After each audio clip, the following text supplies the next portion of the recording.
Madame la Présidente. Nous passons au second temps fort de cette Assemblée Générale avec une conférence animée par José-Manuel Lamarque sur les défis et enjeux de l'économie maritime. Et José-Manuel, je te laisse la parole. Merci, cher Pierre. Merci. Bonjour à toutes et à tous. Comme tout journaliste de l'audiovisuel, je cherche toujours le micro, je l'ai, la caméra aussi, c'est parfait. Un gros plan, on voit, un gros plan. Le reste, c'est pas grave. Bon, nous sommes ensemble et merci à Nathalie Mercier-Perrin de m'avoir demandé d'animer ce débat. Nous vivons une époque paradoxale, je ne vous cacherai rien. Jamais les incertitudes n'ont été aussi nombreuses.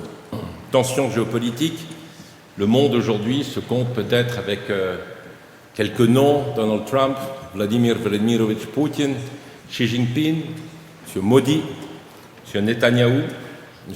Recep Tayyip Erdogan, la volatilité des marchés, les défis technologiques, et pourtant c'est précisément dans ces moments d'incertitude que naissent les plus grandes opportunités stratégiques. Notre fil rouge, et nous allons respecter les temps légaux, Madame la Présidente, donc on va raccourcir. Notre fil rouge aujourd'hui sera la souveraineté maritime française et européenne comme boussole pour naviguer dans ces eaux troubles, non pas une souveraineté repliée sur elle-même, mais une souveraineté intelligente qui transforme chaque défi en levier de compétitivité. Comment ? En faisant de l'incertitude notre allié stratégique. J'aurai auprès de moi deux hommes que je ne connais pas du tout, Paul Touret, directeur de l'ISEMAR, et Cyril Poirier-Coutancet, directeur du Centre d'études stratégiques de la Marine. Je les rejoins. Mais on peut les applaudir.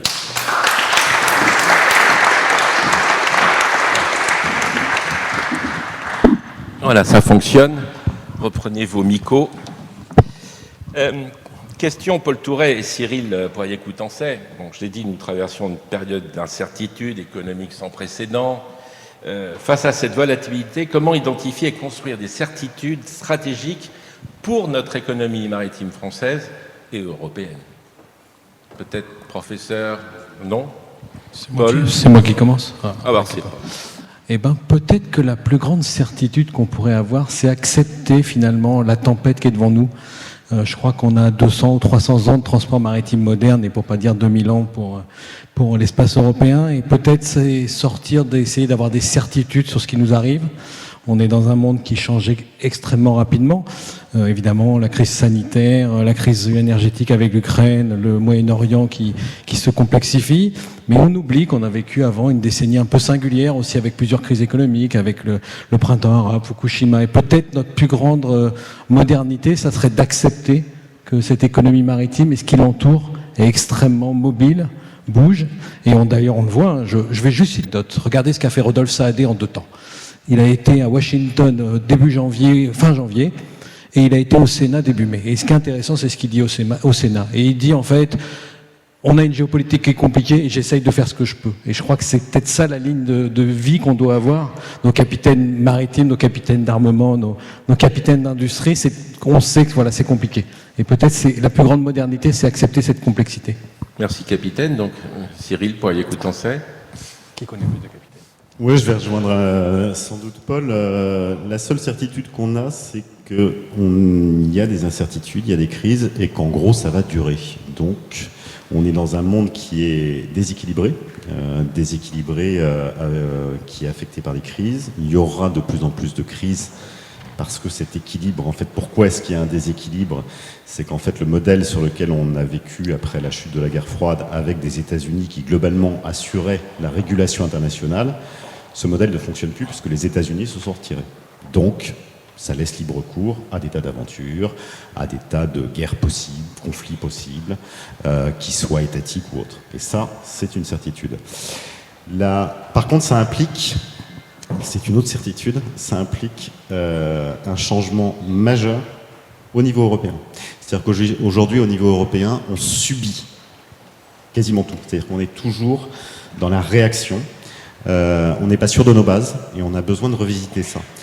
Et il y a une chose qui est intéressante, c'était lundi, le chancelier allemand Friedrich Merz qui parlait devant la Fédération de l'industrie allemande et qui appelait justement c'est même qu'il ordonnait pratiquement à la Commission européenne de changer de philosophie, en disant qu'il fallait arrêter de chercher la perfection, et qu'il fallait simplement identifier quelques sujets stratégiques. Et là-dessus, il fallait avancer vite et rapidement.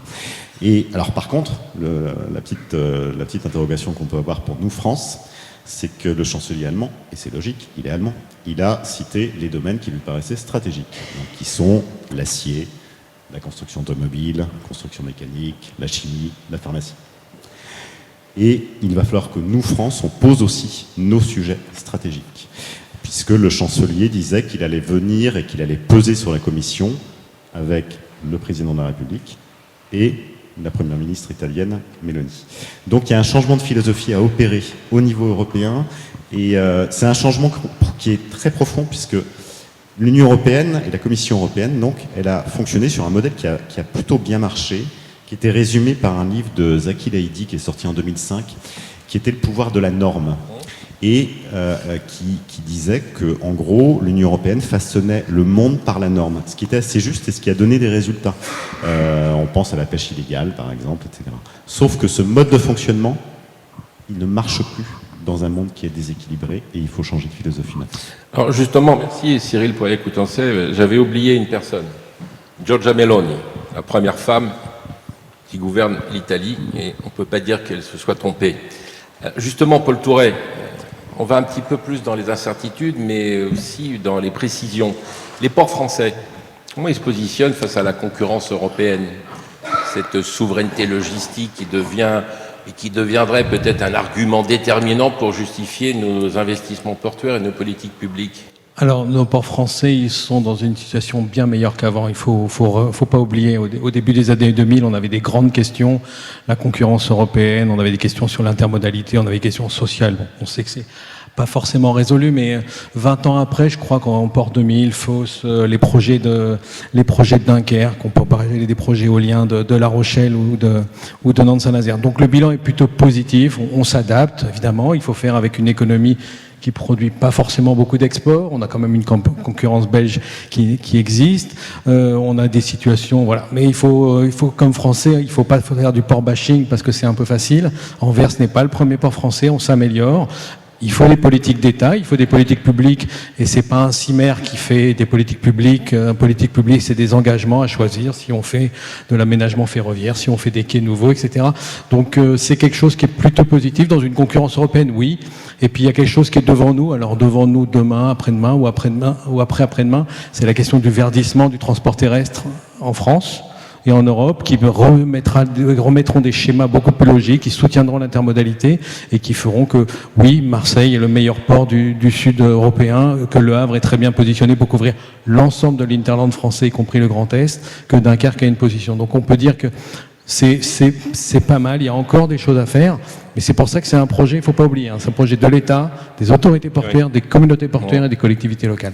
Oui, et justement, dans la précision, Cyril Prélier-Coutançais, alors d'un point de vue, on va dire, stratégique, comment la souveraineté industrielle maritime peut-être elle un levier pour nos aides financières et nos choix d'investissement? Et quels sont les secteurs prioritaires?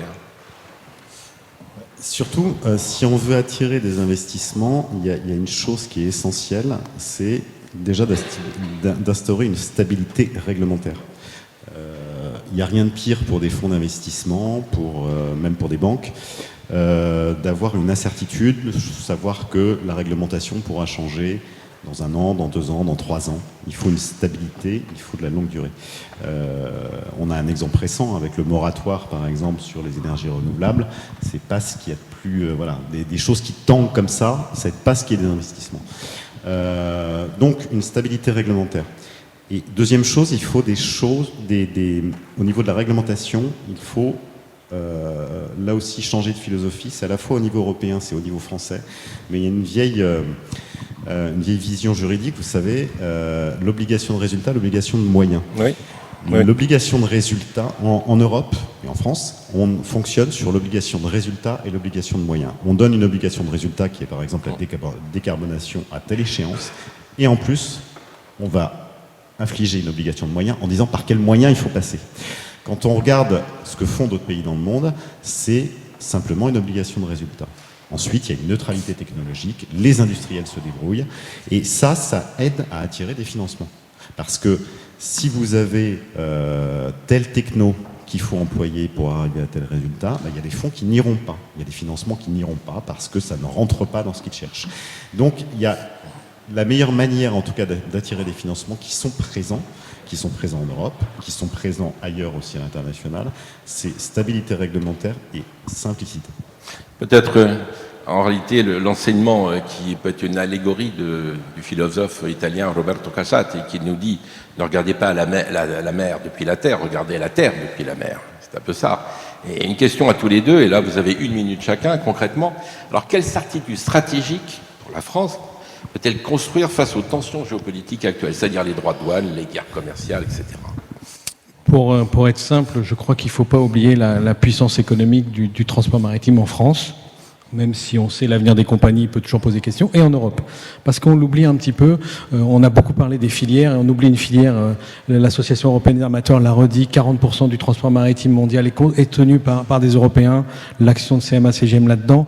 Et pour revenir à ce que dit Cyril, on va avoir un problème, c'est-à-dire qu'on a une industrie de services qui est de taille globale, qui est dans tous les secteurs, et qui crée de la vraie valeur. On peut se poser les questions sur les filières industrielles, et pour finir, est-ce que la décarbonation n'est pas une contrainte très forte? Est-ce qu'on n'est pas en train de se créer des freins? Je ne dis pas qu'il ne faut pas la mener, mais il y a peut-être des questions de fond aujourd'hui à se poser si cette décarbonation j'allais dire à U et à Dia ne va pas poser des problèmes. Je ne dis pas qu'il ne faut pas la faire, mais en tout cas peut-être qu'il faut mettre un pied sur le ballon et se poser la question. Ça n'empêche pas l'innovation. Vous savez que le Neoline Origine va être à Nantes-Saint-Nazaire au mois d'août pour commencer ses services. Mais il y a aussi le bon vieux système, et c'est peut-être un mouvement de pragmatisme, et c'est pour ça que les politiques publiques doivent être...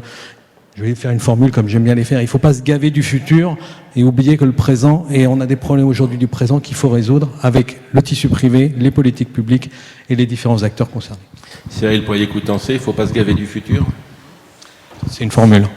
Si, il faut regarder le futur évidemment, mais c'est vrai qu'à trop regarder le futur, on peut tuer le présent aussi. C'est exactement ce qui se passe dans la filière automobile. On anticipe trop, on met trop de barrières, résultat, on risque de tuer la filière automobile. Donc il faut faire attention, c'est-à-dire qu'il faut avoir des visions, des réglementations qui soient atteignables, juste atteignables. Et puis, il faut discuter avec les filières. C'est pas très compliqué. Et construire des modèles qui soient assez simples. Je reviens à cette histoire d'obligation de résultat, d'obligation de moyens. Ce qu'avait instauré l'administration Biden, le fameux IRA, sur des subventions, donc pour atteindre le zéro émission, c'était uniquement sur de l'obligation de résultat. Vous atteignez 100% zéro émission, et la façon dont vous y allez, on s'en fiche, c'est pas à l'État de s'en occuper. C'est ça. Quand vous citez l'électrique, par exemple, le domaine automobile, on se rue sur l'électrique parce que, et jusqu'au moment où il y a 2 semaines, Toyota présente à Tokyo son moteur hydrogène qui paraît-il parfait. Voilà, maintenant on peut se précipiter. Si on parle résilience et sécurité, Paul Touret, alors comment nos chaînes d'approvisionnement peuvent-elles gagner en résilience? Et surtout, quels sont les indicateurs qui vous rendent optimiste malgré les incertitudes? Ce qui me rend optimiste finalement aujourd'hui, c'est le renoncement un peu trumpien des élans premiers. Ce qui me rend optimiste, c'est la capacité, y compris dans le désordre qu'on a eu pendant la crise Covid, de se réorganiser. Je crois que c'est intéressant que cette industrie maritime, déplacement des navires, ses capacités portuaires, même si ça fait des questions, on voit que notre monde, alors je ne vais pas tomber dans les 90% de marchandises internationales qui passent par la mer parce que personne ne le sait, ça ne veut rien dire. Mais en tout cas, aujourd'hui, on est dépendant pour nos approvisionnements, pour nos exports, de ce transport maritime. Il fonctionne avec les confiances du privé. Encore une fois, j'ai l'impression de répéter tout le temps la même chose. Ce fonctionnement général du partenariat public-privé, il est très bien. L'Europe a des qualités, des conditions portuaires. Donc on peut voir qu'on peut s'adapter. Maintenant, si demain on doit délocaliser, rapatrier, je suis plutôt pour le nearshoring au Maroc finalement que... il vaut mieux la proximité, puis après on verra, avant que ça s'installe dans la Creuse, c'est un autre problème, mais en tout cas, on voit qu'il faut accompagner des choses, et de toute façon, notre industrie maritime et nos ports survivront à toutes les solutions économiques. Ce sont des outils de service pour les navires, ce sont des infrastructures qui sont finalement tout à fait adaptables, donc il faut avoir confiance dans l'avenir, sur la capacité de l'Europe et de la France de s'adapter avec ce beau mot qui est souveraineté industrielle, souveraineté agricole, souveraineté logistique, qui permet aussi, et encore une fois, vous allez dire que je m'en prends à tout le monde, mais de redonner un autre plomb dans la tête de nos politiques publiques et de nos guidances, ça ne veut rien dire, je sais bien, mais en tout cas, se dire, voilà, avec les politiques publiques, qu'est-ce qu'on fait pour nos ports, voilà, où sont nos investissements de demain. Et puis surtout que beaucoup de ports français sont des ports en eau profonde et pas tous les ports européens sont en eau profonde. On a des très beaux ports sur les bords de la Loire, encore une fois, de la Seine et du Rhône, et il y a des choses à faire. Juste, je monopolise encore une fois 20 secondes la parole. On a un des ports de Bretagne qui arrive à mettre 200 millions sur un polder à Brest, et on se posera des questions pendant quelques années si on peut mettre des millions à Saint-Nazaire, parce que c'est un GPM. Donc à un moment, il faut baliser. C'est très bien les CIMER, c'est très bien les stratégies nationales portuaires, mais on demande aujourd'hui des actions. Je sais que l'euro est rare, mais si on parle de souveraineté industrielle, de souveraineté, il faut s'en donner les moyens. Cyril Poirier-Coutançais, on va parler géopolitique. Notre père Yves Lacoste, notre pape, nous disait toujours, vous n'êtes pas géopolitologue, vous êtes expert en géopolitique. Alors justement, les routes maritimes sous tension, détroit d'Ormuz, détroit de Bab el-Mandeb, nous avons aussi le canal de Suez, la mer de Chine. Alors comment transformer les contraintes en opportunités pour l'Europe ? Les contraintes, de toute façon, elles ont toujours existé. Le canal de Suez a été fermé sous Nasser, donc c'est pas nouveau. La question, c'est effectivement la capacité à construire quelque chose, à accompagner en tout cas nos armateurs, etc. On voit, alors, l'opération Aspides est intéressante de ce point de vue-là, puisque on a été capable, une fois encore, entre Européens, de monter une opération pour assurer la sécurité du transport maritime. Donc ça c'est positif, on a l'habitude, du point de vue et à monter c'est pas très compliqué. Les inquiétudes par contre qu'ont révélé cette opération Aspides, c'est sur la capacité de différentes marines européennes, pas la marine française, mais un certain nombre de marines européennes, d'affronter des situations comme celle-là, c'est-à-dire avec des tirs de missiles balistiques, des tirs de drones, etc. On s'est rendu compte à cette occasion qu'il y a certaines marines, sans les citer, mais on peut les découvrir dans le Marin, qui a fait de nombreux articles là-dessus, certaines marines n'étaient pas au niveau. Et donc, on a ces capacités d'affronter ces crises et autres, mais il va falloir remonter en gamme assez rapidement, avec quand même une question, et qui touche à la fois les marines, mais aussi l'industrie et l'ensemble des secteurs économiques, qui est un peu un impensé, je trouve, aujourd'hui, c'est ce qu'on peut appeler l'hiver démographique. La population active, structurellement, en Europe, est destinée à diminuer, et quand on voit les environnements politiques, il y a assez peu de chances qu'il y ait une immigration massive qui vienne pour compenser cette population active. Donc là, on a une vraie interrogation, parce qu'on voit qu'on a des enjeux de recrutement dans nos filières maritimes, mais en fait, ces enjeux de recrutement, ils sont partout. Et la chance, en tout cas, la solution, une des solutions, ça va être l'Europe. C'est-à-dire que dans chacun pris isolément, on ne pourra pas continuer à assurer la pérennité de l'ensemble de secteurs économiques, parce que la main-d'œuvre ne sera pas là, tout simplement. Et donc, il va falloir faire des choix, il va falloir se spécialiser, et il va falloir penser entre Européens de ce point de vue-là. Et ça, c'est une des questions majeures, c'est une question structurelle majeure. Justement, on va changer un petit peu, mais on avance. L'innovation, transformation, comme réponse aux incertitudes. Alors bon, même question pour tous les deux. L'intelligence artificielle maritime est identifiée dans 4 domaines. Nous avons la pêche durable, la sécurité, la biodiversité, les données. Alors, est-ce que tout ça peut constituer une de ces certitudes stratégiques, et si oui, lesquelles vous semblent prioritaires ? Cyril ? Moi, je pense surtout qu'il manque un item. L'intelligence artificielle, c'est un enjeu majeur pour l'industrie, qui n'est pas dans ces 4 items. Mais c'est un enjeu majeur pour l'industrie, c'est-à-dire que quand vous avez des jumeaux numériques, vous allez pouvoir mettre sur le marché des produits beaucoup plus rapidement. Vous avez dû voir ça, mais Renault a fait visiter son technocentre la semaine dernière. Ils ont donc créé un jumeau numérique pour essayer de mettre sur le marché plus rapidement des voitures. Ils ont diminué le temps entre la conception et la mise sur le marché. Auparavant, c'était 4 ans, désormais, c'est 2 ans. Donc, et ça, c'est à tout niveau. C'est-à-dire que c'est dans la conception, c'est dans la fabrication, c'est dans la maintenance prédictive après. Donc, l'intelligence artificielle, c'est pas uniquement brasser des données, c'est un enjeu très concret. Et c'est un enjeu industriel, et c'est un enjeu dans les armées, bien évidemment, aussi. Paul Touret. On peut, dans le civil, on pourra citer la construction navale, évidemment. Venant de Saint-Nazaire, on y est très, très attaché. Le jumeau. Mais justement, c'est de préparer au maximum et avoir maintenance, construction, fin de vie, on voit bien. Et puis dans le port aussi, il ne faut pas oublier, dans la manutention, il y a des choses à faire.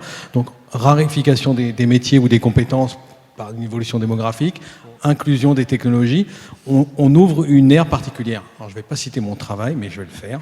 Lisez la dernière note que j'ai écrite au mois de mai, qui s'appelle « Le transport maritime sur le temps long », et je me pose la question si aujourd'hui, justement, on n'ouvre pas une nouvelle époque entre la géopolitique compliquée, une géoéconomie qui avance peut-être avec une globalisation, la question énergétique et les questions technologiques. Alors, est-ce qu'il y a une différence avec ce qu'on vit depuis 1990 ? Il est difficile de juger son époque à l'époque. Mais peut-être qu'on est vraiment dans quelque chose de très nouveau et c'est pour ça un défi. Et je crois qu'il ne faut pas oublier une dernière chose, c'est la question des compétences. On est très attaché à voir tous les métiers, tout ça. C'est pas la tendance démographique, c'est pas la tendance dans tous les métiers. On va faire avec du rare, il va falloir internationaliser les travailleurs. C'est une question qui va être difficile dans le maritime, mais il va falloir internationaliser aussi la production, pas tous les blocs voilà. C'est un grand défi pour la France qui espère aussi quelque part, pour finir ma toupie intellectuelle, parce qu'avec la souveraineté, on aimerait bien tout garder, avoir toutes les compétences.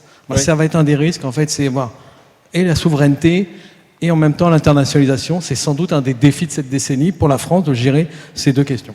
Restez avec moi parce que j'ai encore une question pour vous. Nathalie Mercier-Perrin, justement, l'intelligence artificielle, un focus rapide sur les applications concrètes de cette intelligence artificielle. Oui, alors peut-être avant un focus, vous dire qu'effectivement que le Centre maritime français, il y a quelques semaines, et Hervé Berville aurait dû être avec nous ce soir, mais malheureusement l'actualité fait qu'Hervé n'est pas là. Et vous savez qu'Hervé Berville est en charge d'une mission sur l'IA, notamment, et l'IA pour le maritime. Et on s'est vu il y a quelques semaines, et dans l'audition que nous avons eue ensemble, il était naturel, évident presque, que le cluster maritime français réfléchisse à la création d'un observatoire sur l'IA et le maritime. Parce que, vous venez de le dire, c'est vaste. Il y a eu beaucoup de questions, d'ailleurs, lors de cette interview avec les parties prenantes qui étaient autour de la table, sur qu'est-ce que cette IA maritime, le périmètre, avec des questions un peu béotiennes, c'est qu'est-ce qu'une mauvaise IA, une bonne IA.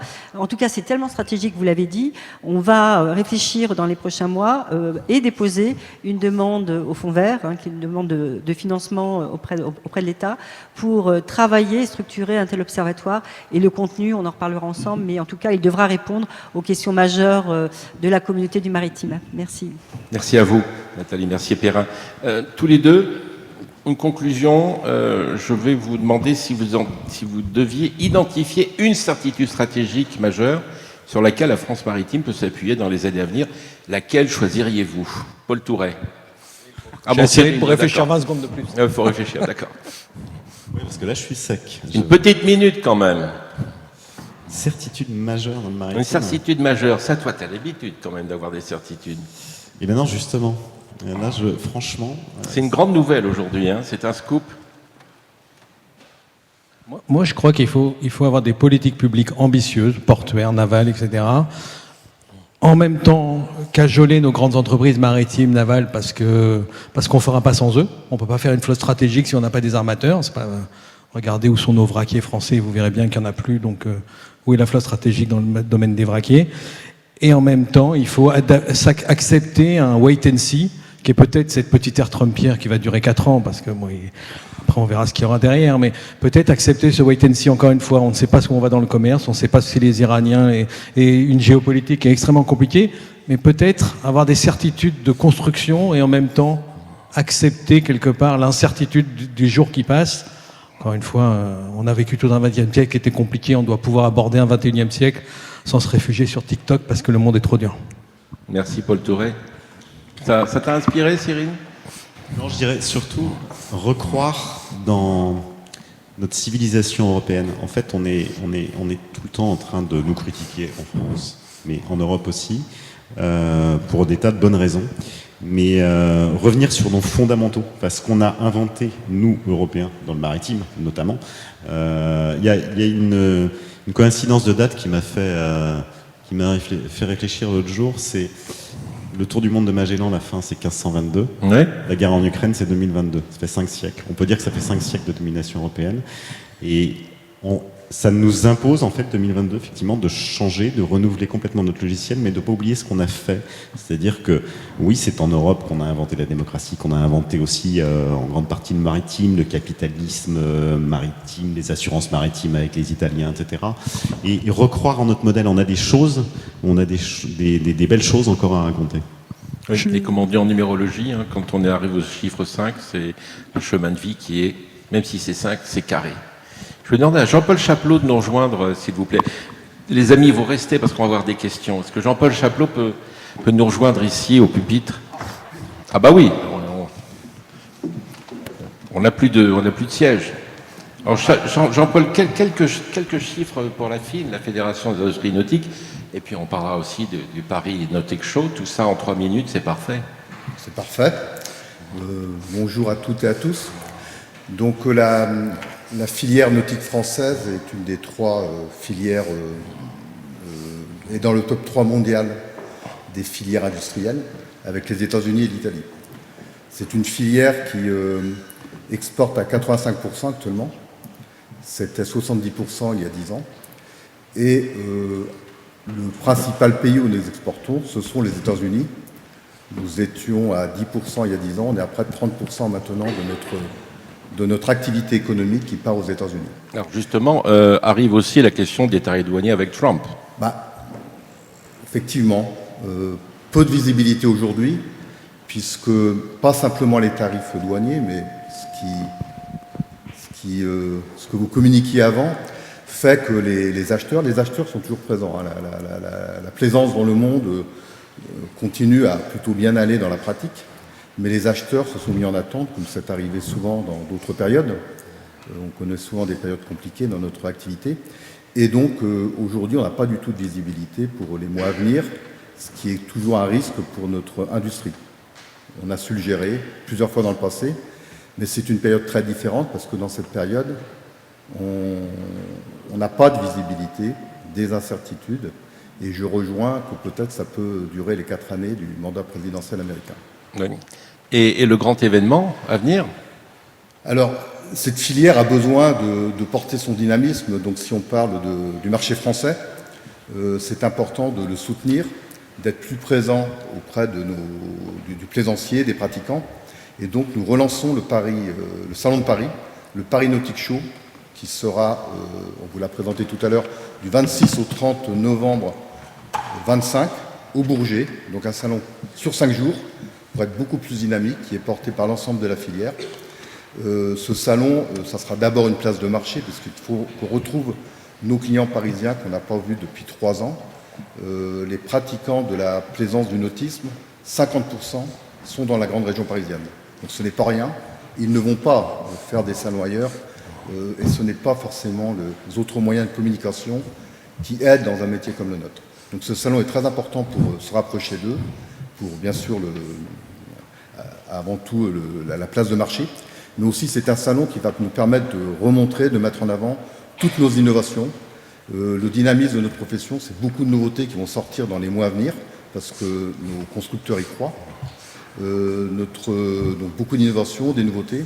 C'est aussi un lieu pour mettre en avant le tourisme nautique, qui est très important. Le lieu où on va naviguer a beaucoup d'importance pour notre clientèle. Et en fait, c'est aussi un lieu pour parler de la course au large, puisque la France est largement un leader. C'est un monde qui a une énorme écoute aujourd'hui. Et nous avons forcément, par exemple, avec le Vendée Globe qui vient d'avoir lieu, plein de choses à dire, à montrer tout ça. Donc, je remercie le cluster maritime, Nathalie, de nous soutenir. Et je vous invite tous à nous rejoindre, à en parler, parce que le nautisme et plaisance, c'est pas que le nautisme et plaisance, c'est bien plus large que ça. Et Nathalie me l'a bien expliqué, et c'est formidable. Merci Jean-Paul Chapelot. Merci beaucoup. Je vais demander à François Lambert, François, de nous rejoindre. Alors bien évidemment, après il y aura des questions, vous pourrez déposer les questions à qui vous voudrez. Hein, on va passer aux questions après. François, le pupitre. Nous sommes, François, bien sûr aujourd'hui, Nathalie Bassier-Perrin nous l'a rappelé, on est dans la journée du marin, On a des enjeux démographiques, les filières qui veulent recruter, les classes d'âge qui ne suivent pas. Comment le NSM et sa formation peuvent-elles répondre à ces défis? Quelle stratégie, justement, avec la COP aussi? Et proposer justement sur la formation et le dynamisme de l'école. Qu'est-ce qui en est la clé? Merci Jean-Emmanuel, bonjour à tous, merci de l'invitation. Je vais d'abord répondre à une question que tu as posée en fin de débat, parce que ça me trouble un petit peu, d'autant que j'aurais à rebondir sur deux éléments que vous avez ciblés l'un et l'autre. C'est pour moi qu'il n'est de richesse que d'hommes. D'ailleurs, j'ai essayé de te le montrer, Paul, puisque je te montrais nos élèves. Pour moi, la certitude qu'on a dans le transport maritime, d'hommes et de femmes, puisqu'on a des femmes aussi à l'ENSM, moi, si j'ai bien une certitude au XXIe siècle, et qui vient rebondir par rapport à l'hiver démographique dont tu parlais, Cyril, puisque nous sommes en croissance. Effectivement, il y a moins d'étudiants en France, tendanciellement, puisque la population est en train de baisser. Mais la force qu'on a aujourd'hui, grâce au soutien des politiques publiques dont tu parlais, je salue évidemment la présence d'Éric Banel et son soutien inconditionnel, c'est le doublement du nombre d'élèves diplômés par l'école, d'élèves officiers diplômés par l'école. Ça ne concerne que les officiers de la marine marchande. On a fait avec le contrat d'objectif que ça concerne également les ingénieurs en génie maritime. Et moi je crois, et je veux vous le dire devant tout le monde, je crois beaucoup en vous. Je crois beaucoup dans la filière polyvalente qui est née dans les années 60. Je crois beaucoup dans la filière monovalente qui est plus ancienne, que ce soit à Saint-Malo sur la Méchine ou au Havre et maintenant à Bastia, grâce à une association avec les lycées maritimes sur le pont. Et je crois aussi en l'ingénierie en génie maritime. Je crois en la formation professionnelle qu'on a voulu développer grâce à la méritocratie. Je salue la présence de nombreux armateurs ce soir. C'est des choses que vous avez voulu faire, développer. Et effectivement, tu as raison, Jean-Emmanuel, dans le cadre du contrat d'objectif, nous c'est le COP, c'est pas la COP. La COP c'était avant. Nous c'est le contrat d'objectif et de performance. Eh bien, il y a tout ça, il y a cette dynamique. Alors certains me disent, on entend beaucoup parler de l'école, qu'est-ce que vous faites réellement? Je vous invite à regarder ces différents objectifs. Enseigner la mer de toutes nos forces, nationaliser la formation supérieure maritime, soutenir l'économie de la mer, maritimiser les esprits et développer le sens marin. Et c'est l'État qui nous finance principalement, grâce à la subvention pour charge de service public. On a aussi une part d'autofinancement. J'invite évidemment les armateurs, et ils le savent, à contribuer à la Fondation. On a de magnifiques projets dans le cadre de la Fondation. Caroline Ponce, qui est enseignante à Marseille et qui est là avec nous, et en charge du projet Hydrocontest pour réunir des académies maritimes du monde entier. Alors justement, est-ce qu'on peut expliquer Hydrocontest? On va l'expliquer, c'est soutenu par la Fondation, je salue son président, Colomban Monnier. C'est un événement majeur pour le transport maritime en France et dans le monde. Ça a rassemblé des générations d'étudiants depuis les années 2010, il y a eu des souvenirs mémorables. Pour mémoire, le vainqueur, un des vainqueurs de cette édition, c'était Simon Bernard. Vous connaissez Simon Bernard? Tout le monde connaît Simon Bernard. Tout le monde connaît Victorien et Russard. C'est des gens qui sont sortis de l'École nationale supérieure maritime. C'est des gens qui, grâce à ce type d'événement, Victorien est un peu plus âgé, mais il est sorti de l'école pour faire de la course au large et pour ensuite monter Energy Observer. C'est des gens qui, grâce à cette école, ont été stimulés. Ce concours, il est là pour ça, on l'organise à Marseille. On a eu un petit délai, on devait le faire en septembre, on va l'organiser un petit peu plus tard, et je suis fier d'annoncer ce soir un partenariat qu'on a lié avec Jeune Marine. Il est où, Émeric? Il est là. Je voyais avec ta petite caméra. C'est l'homme à la caméra. Donc avec Jeune Marine, on va travailler donc à cet événement qui aura lieu au printemps. On ne donne pas encore les dates exactes. On est sur le montage juridique de la structure, mais ce sera vraisemblablement une association. Et on accueillera volontiers des académies maritimes du monde entier autour d'un concours sur des modèles réduits de navires, mais aussi un hackathon que Caroline apporte hautement, avec beaucoup d'engagement. Et puis on travaille sur d'autres événements à côté qui doivent nous aider à porter encore plus haut les couleurs de l'ENSM par le biais de sa fondation, qui a été créée pour montrer aussi le soutien du secteur privé à cette école. J'en parle avec beaucoup de solennité sur ce soutien, parce que je rappelle l'arbitrage du Fontenoy du maritime. Sans soutien du secteur privé, la subvention pour charge de service public de l'école n'a plus lieu d'être. Et la direction du budget nous l'a rappelé dans ce contexte d'hiver, non pas démographique, Cyril, mais budgétaire. Et donc, j'appelle évidemment tous ceux qui le pourraient à soutenir cette démarche, cette dynamique, pour qu'on continue à faire grandir cette école et ainsi le pavillon français. Parce que tu parlais de souveraineté, Paul. La souveraineté, elle se calcule comme ça. Elle se calcule avec des gens qu'on forme 5 ans, 3 ans avant, pour ensuite aller sur les navires français, qui seront évidemment digitalisées. Nathalie, tu as raison, l'intelligence artificielle, on ne peut pas s'en passer. Et là aussi, je suis heureux aujourd'hui d'annoncer le lancement d'Hydro 2040, qui est une notion prospective, savoir ce que va être cette école dans 15 ans. Elle a 15 ans sous cette forme, elle a un peu plus de 450 ans sur la forme d'origine. Personne n'y était, même pas moi, il y a 450 ans, mais c'est une des plus vieilles écoles de France. On en est très fiers, mais il faut qu'elle s'inscrive dans la modernité, justement pour faire que ce pavillon français continue à grandir, parce qu'il y a un lien consubstantiel entre le pavillon français et cette école nationale supérieure maritime, cette école de la marine marchande et école de formation des ingénieurs en génie maritime. Merci François Lambert. Merci à tous. Et on va passer aux questions après. Merci.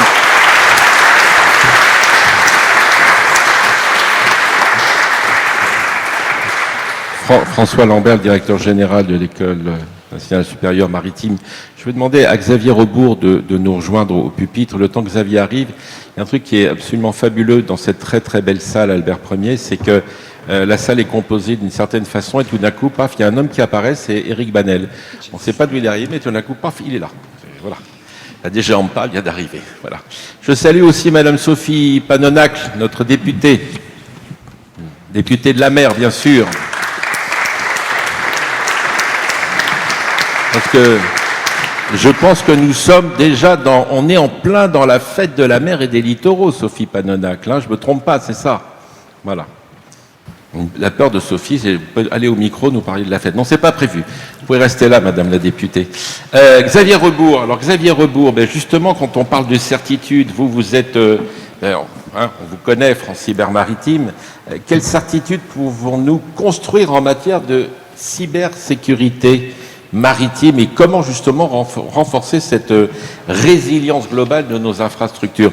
Je vous préviens, vous avez 3 minutes. Hein. 3 minutes. Pas 10. Merci, bonjour à toutes et à tous. Oui, effectivement, dans ce monde incertain qui a été très bien décrit, il y a quand même quelques certitudes. La première, c'est que le monde maritime est rentré dans l'ère du numérique. On a parlé d'IA, on a parlé il n'y a plus un navire, plus une entreprise maritime qui ne peut pas faire sans le numérique. L'autre certitude, c'est qui dit numérique, dit vulnérabilité, et qui dit vulnérabilité, dit cyberattaque. Donc, on va rentrer aussi dans une ère certaine, d'un accroissement des cyberattaques dues à la numérisation du secteur maritime. Quelques chiffres qui sont issus du MCERT, donc le Maritime Computer Emergency Response Team, qui est opéré par France Cybermaritime et qui fait cette veille justement sur la menace. En 2024, on a dénombré 600 cyberattaques dans le monde contre le secteur maritime. Alors, pas cyberattaques sur le secteur maritime français, mais dans le monde entier, donc c'est à peu près 2 attaques par jour. Et ça, c'est la partie émergée de l'iceberg. Parce qu'il y a probablement des attaques que l'on ne voit pas ou qui ne sont pas déclarées. Et sur le haut du podium, sur le secteur maritime, il y a le secteur portuaire. En numéro 2, tout ce qui est les équipements navals, la construction navale, la réparation navale. Et le troisième sur le podium, c'est le transport maritime, c'est les compagnies maritimes et leur environnement. Donc la menace, elle est réelle. Donc, les marins, qu'est-ce qu'ils font? Ils se préparent à la tempête, donc et ils ont leur brassière et ils ont leur pompe de cale si le bateau prend l'eau.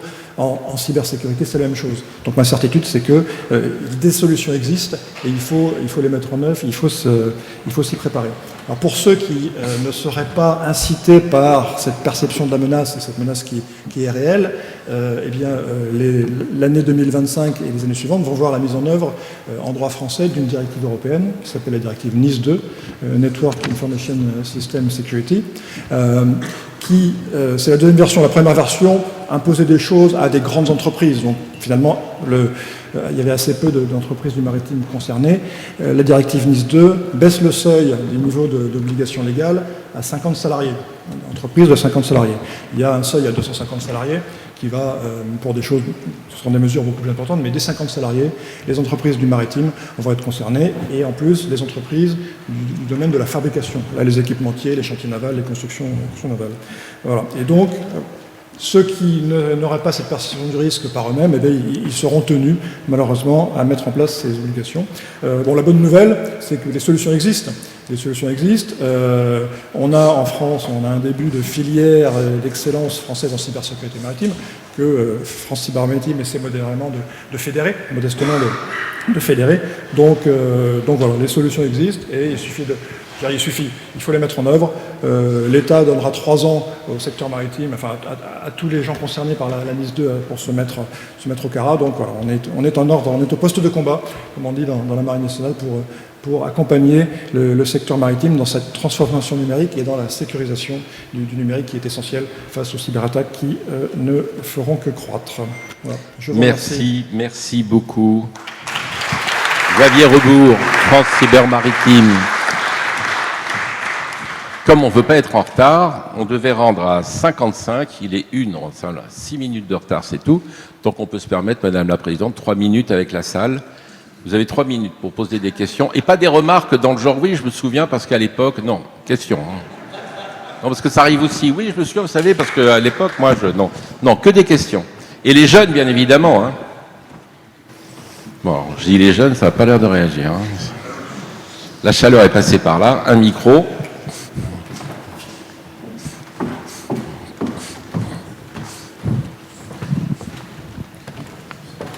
Ça fait des années que je suis membre du cluster, c'est la première fois que je viens à une assemblée générale. Je suis un petit métier, à forte valeur ajoutée, oublié, et qui est en train de se casser la gueule, qui s'appelle le yachting. Casse la gueule à cause de, tout simplement, d'un entêtement français de faire mieux que les autres, ça c'est habituel, on est toujours meilleur que les autres. Et on a tellement fait mieux que les autres, qu'il y a en 2021, nous étions les premiers, on est passé les 4e. Alors ce que je demande au cluster, c'est j'ai besoin d'un coup de main là pour me faire entendre, parce que si ça continue, ben, il n'y aura plus de yachts. Je rappelle simplement, et je vais finir là-dessus, que le yachting, c'est 11 000 emplois dans la région sud, c'est 2 milliards de devises, c'est l'équivalent du ski. Et ça se casse la gueule à la cause d'une réglementation imbécile sur le mouillage. Merci beaucoup. Alors là, le message est passé. Autant Nathalie Mercier-Perrin que Jean-Paul Chapelot, je vous invite à vous retrouver tout à l'heure. Si je puis me permettre. Oui, merci. Autre question. Émeric, les gens vont croire que c'est un micro, non, c'est une caméra, parce que si tu te balades avec... Autre question. C'était passionnant pourtant, non? Ah, Jean-Michel. Oui, j'ai entendu parmi nos intervenants que, si j'ai bien compris, il y avait une idée de mettre la pédale douce, je crois que c'était le pied sur le ballon concernant la décarbonation. C'est Paul Touré. Alors, je voudrais dire que je ne suis pas convaincu que ce soit la bonne manière de prendre les choses. Il se passe aujourd'hui dans le monde, au niveau à la fois réglementaire, au niveau industriel, des avancées majeures dans le domaine de la décarbonation, qui sont aussi des avancées majeures dans le domaine de l'industrie, des emplois. Et il serait dommage aujourd'hui de mettre le pied sur le ballon, alors qu'il vaut mieux mettre le pied sur l'accélérateur. Vous voulez que je réponde ? Oui, Jean-Paul. Eh ben, on va poser la question autrement. Un bateau de 80 000 tonnes qui déplace 200 000 tonnes de marchandises. Je crois que le moteur à explosion à pétrole est aujourd'hui le mode le plus efficient et la capacité technologique d'ici 5 ans à résoudre le problème est quasi nulle. Donc disons-le franchement. Par contre, décarboner, j'allais dire une grossièreté, mais le promène touriste de La Rochelle, décarboner nos remorqueurs portuaires, décarboner nos ferries de Batz ou de Groix, ou décarboner toute cette flotte, décarboner nos péniches. Discours qu'on a aujourd'hui, que j'ai eu un échange avec Sogestran qui est un acteur, etc. On a plein de choses à faire sur la décarbonisation de nos petits navires, de nos moyens navires. On peut décarboner nos cars ferries sur l'Angleterre. Donc concentrons-nous sur ce qu'on peut faire aujourd'hui. Mettons des voiles là où on peut. Passons à l'électrique. Cherchons des carburants alternatifs. Et finalement, je sais que c'est inaudible aujourd'hui, laissons les 200 millions de tonnes de pétrole, de fioul lourd, avec des scrubbers, au moins pendant 15 ans, faire ce qu'ils font le mieux, c'est-à-dire transporter des millions de tonnes. Vous la recherchez peut-être, évidemment, c'est la position de Paul Touré de l'Isémar qui est là pour vous gratter dans le dos, évidemment. C'est de se dire peut-être qu'il y a... Et pourquoi je vous dis ça? Parce que quand... Je vais vous révéler un secret, je travaille avec les chantiers de l'Atlantique, j'ai la revue de presse toutes les semaines, et donc c'est un bon baromètre au feeling. Ça fait 6 mois qu'on a beaucoup d'interrogations sur les capacités du méthanol, sur l'ammoniac. Vous avez du ce qu'a fait Maersk, qu'on a vu des projets qui sont ralentis, rejetés. Je ne dis pas qu'il ne faut pas avancer sur l'innovation et la technologie, et ça doit motiver nos jeunes. Maintenant, peut-être qu'une des questions de pragmatisme aujourd'hui, c'est de se dire, commençons par la petite décarbonation de nos flottes et des navires, il n'y en a pas qu'un peu, et en France, il n'y en a pas qu'un peu, et il faut les reconstruire, etc. Et on s'attaquera peut-être aux super porte-conteneurs et aux tankers, même si, encore une fois, il faut aborder, encore une fois, du pragmatisme. Ça serait bon. Et n'oubliez pas, 3% des émissions dans le monde. On est en train de demander des efforts de milliards de dollars. J'étais avec M. Guillon, directeur du CIC, il y a quelques jours, discussion comme ça au téléphone avant une table ronde. On a 3% des émissions, on veut dépenser des milliards de dollars d'innovation. Je ne dis pas qu'il ne faut pas le faire, mais peut-être qu'on peut se poser la question s'il y a but, et notamment pour l'industrie française, pour la flotte française, pour la construction navale française, pour les côtes françaises, pour les villes et les bassins économiques français, commençons par cette décarbonation-là, c'est peut-être la plus intéressante. Merci Paul Touré. Jean-Michel, vite. Je vais malheureusement devoir vous informer que la réglementation internationale, qui s'appuie sur un consensus scientifique international, montre que 80% des émissions de carbone proviennent de seulement les navires de plus de 5000 tonnes. Et parmi ces navires de plus de 5000 tonnes, il y a les vraquiers, les porte-containers et le troisième, je ne sais plus, qui représentent eux-mêmes 80% des émissions de gaz carbonique. Et dans ces conditions, de manière tout à fait, je dirais, astucieuse, les réglementations ont décidé de réglementer, de s'attaquer à ces quelques typologies de navires qui émettent la majeure partie des émissions de carbone. Et c'est la raison pour laquelle, aujourd'hui, par exemple, les navires de pêche ne sont pas soumis à la réglementation carbone européenne. Ils ne sont pas non plus soumis à la stratégie de l'OMI, puisque ça concerne aussi des navires de plus de 5000 tonnes.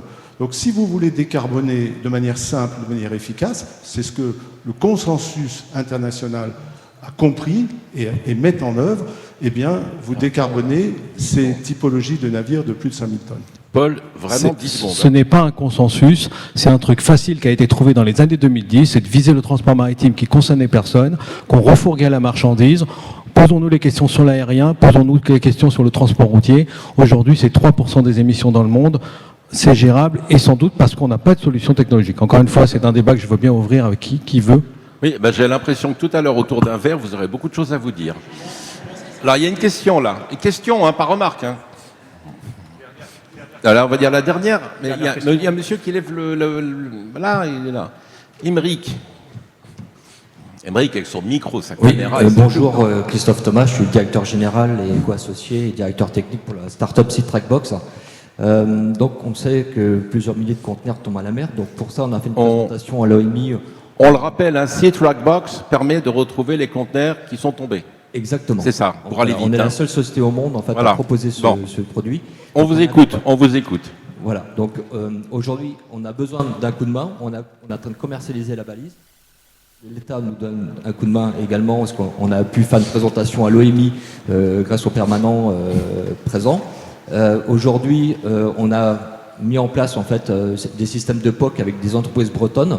On est en train de rechercher en fait aujourd'hui des armateurs ou des transitaires pour faire accélérer en fait cette réglementation qui arrive, parce qu'à partir du 1er janvier 2026, il va être dans l'obligation qu'un commandant de bord signale la perte d'un conteneur, ils en donnent sa position et son contenu. Donc aujourd'hui, comme mon camarade, on a besoin aussi d'un accélérateur. Et donc Cluster Maritime, aujourd'hui, je suis venu de l'emballe pour me présenter et présenter la solution.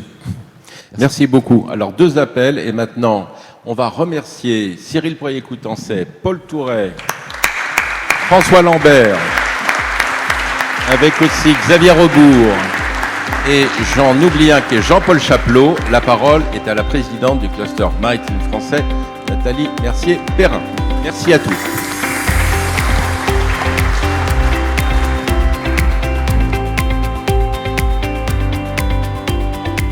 Je vais faire une petite conclusion, un discours de conclusion peut-être un peu plus rapide, mais quand même vous signaler quand même quelques points clés, en tout cas que je retiens de cette intervention et en tout cas de la feuille de route que je me suis fixée, si vous en êtes d'accord. Tout d'abord, je vous rappelle que notre AG se tient à un moment charnière. On l'a vu avec cette intervention et l'ensemble des GS, des travaux des GS qui se sont déroulés devant vous. L'avenir maritime se joue à chaque instant dans ce monde qui est complètement instable. Et moi, je retiens des propos qui ont été faits par Cyril et puis par Paul, qu'en fait, la première des forces, c'est effectivement de vivre dans ce monde instable et de repenser parfois, effectivement, ces méthodes et ces façons de travailler dans ce monde qui est complètement incertain et complètement bousculé. C'est pour ça que le cluster maritime français a besoin de vous, a besoin de cette chaîne à la fois humaine dans le fait de relayer de l'information. Nous sommes un équipage. Nous sommes toujours là pour faire valoir vos droits, faire valoir vos voix, et puis vous dire que cette équipe du cluster, elle doit aussi s'agrandir avec de plus en plus d'entreprises qui consomment ce maritime. Nous avions prévu de faire venir les jeunes marins, tous les jeunes marins qui sont présents près de moi. On va faire une photo pour vous remercier et vous saluer. Donc mesdames et messieurs, venez avec François, avec Eric entre autres, et puis les armateurs qui le souhaitent. Venez sur la tribune et puis on va vous prendre en photo. Merci.